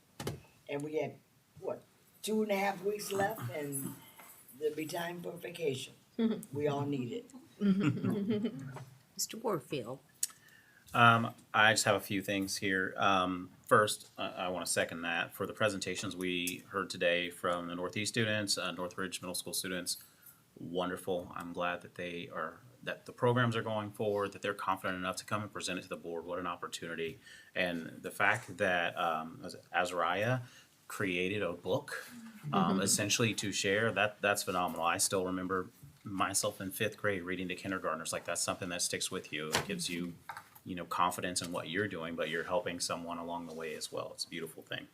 I want to say thank you to Mr. Rice and Mr. Deloria for letting me come in and tour their schools. Since the last board meeting, I'm able to go to the North Campus and also go over to Mead Park in order to visit unexpectedly, and felt very welcomed, had some good conversation, really got to understand a little bit more about the programs that they're running and their passion behind their programs. I think it's phenomenal. You've got great staff and really heard some positive things about the upcoming changes actually in our district. So I'm glad to see that there's a lot of support and excitement behind that from some individuals there as well.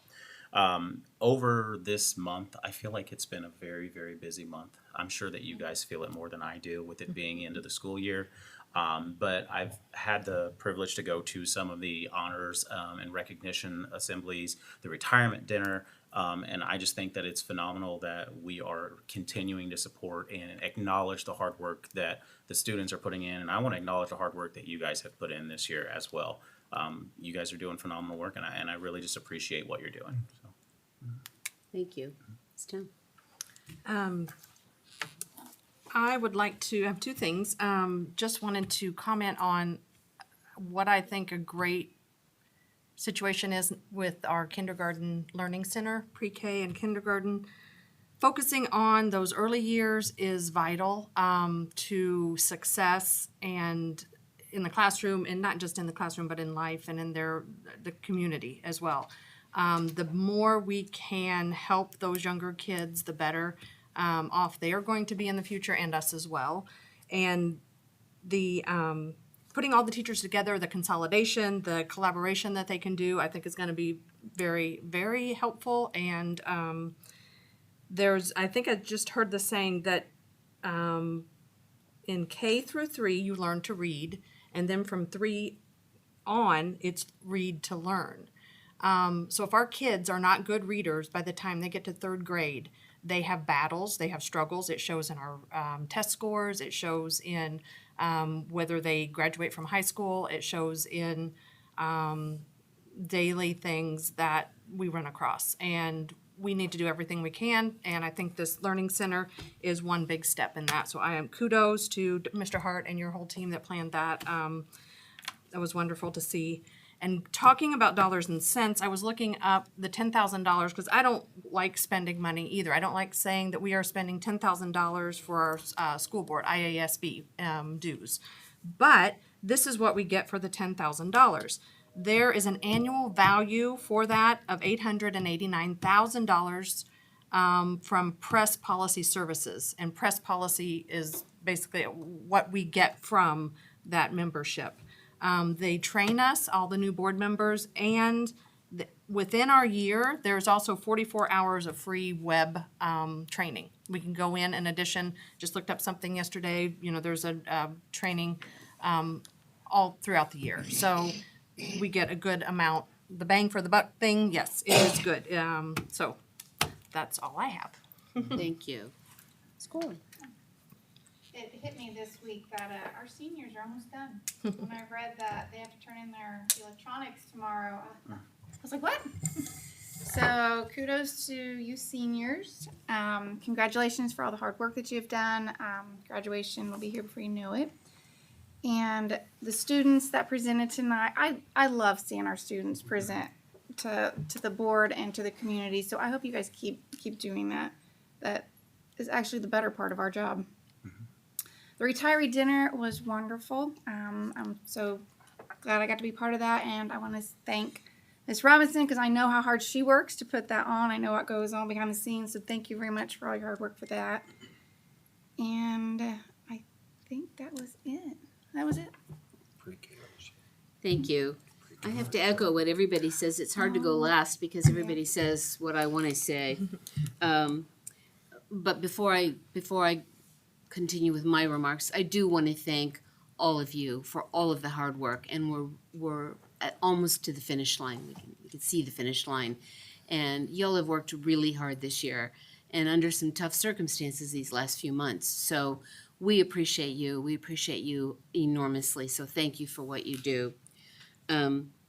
I too got to attend the scholarship night along with several of my other board members. And it's rewarding to see how much scholarship money goes to our graduating seniors to help them on to the next step. Thank you to the community members for stepping up in big ways to provide a great deal of scholarship money. So thank you for that. The departmental honors that were awarded at the high school to our seniors, also such a very good thing to acknowledge the hard work that our kids put in. Thank you. Last night I got to attend the theater department's end of the year banquet. I learned some very interesting things. One, I learned that when the current sponsors, Jordan and Katie Ritchie, took over the program, Mr. Warfield, there were I think they said like 6 or 8. like It was 6 very or little. 8 regular theater club members, and we're now up over 50. So they're building a program, they're putting on some fantastic shows. We're getting acknowledgement from the state and beyond. We have schools that are contacting us wanting to rent our sets. They want to know how do we do a show like Chicago? How does a school put that on? So great things are happening there. And they shared this coming year's programs. Please go see these shows. They're amazing. It's going to be some real interesting shows this year. Go on Facebook, I'll tell you what they all are. And the last thing about that is that they were notified 2 days ago that we will now be members of the International Thespian Society. And the reason that's so important is because it will allow our kids to qualify for scholarships to lots of institutions. What I learned about that is that Danville High School had a charter membership. Right now there are thousands of memberships across the country. But and you're assigned a number as you get a new charter. We, however, are charter number 59. So that means years and years ago, we were part of the International Thespian Society, and we are awarded our number 59, having recognized the number of years that we've done things. So congratulations to Jordan and Katie Ritchie for bringing the program, and they have people helping them. And the kids that participate, it was an honor to be there last night to see all the great things happening. Thank you. This was a long meeting, and we covered a lot of ground. Appreciate your patience. Oh, and young Miss Polson over there, she did her presentation, and she stuck it out for the whole meeting. So congratulations, Miss Polson. I appreciate that. Good night. Let's have a good end of the year. Great graduations. We appreciate all of you. Thank you.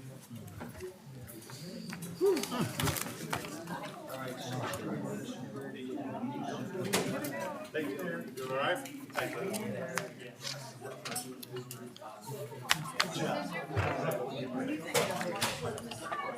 They are so text me when Kim Bailey left their program. So have you understood this map? I should ask Mr. Yeah.